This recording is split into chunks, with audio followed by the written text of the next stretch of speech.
program today, and with deep thanks as well to the Mission of Colombia. I would love to introduce His Excellency Ambassador Juan José Quintana, Deputy Permanent Representative of Colombia to the UN. Ambassador. Thank you very much. The discussion has been so rich that I really doubt that I will add anything new. That no event of the UN takes place without closing remarks. So very it is an honor to take the floor to address this critical issue, particularly in the company of distinguished colleagues, which are real powerhouses when it comes to women's rights. Both Ireland and Chile are experiences to be envied, believe me.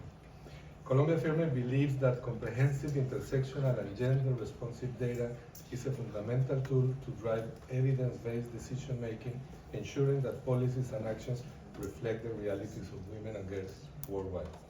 One of the priorities we should follow to fulfill the vision of the Beijing platform /Rio is improving the data that we use to monitor progress. Put simply, gender data means better and more inclusive data.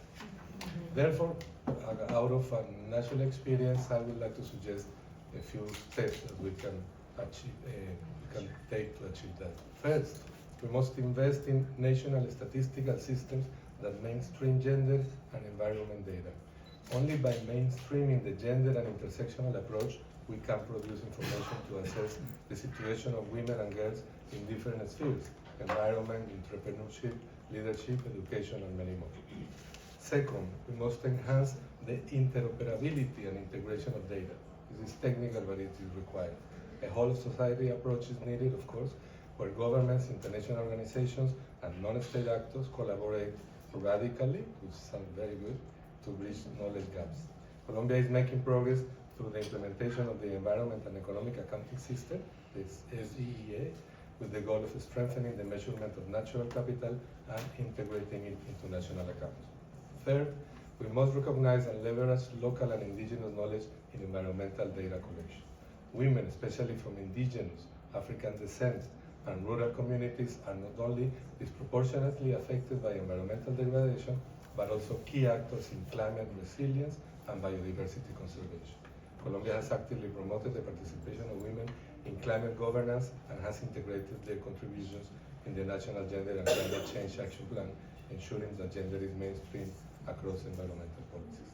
Fourth, we must strengthen capacity building and knowledge sharing.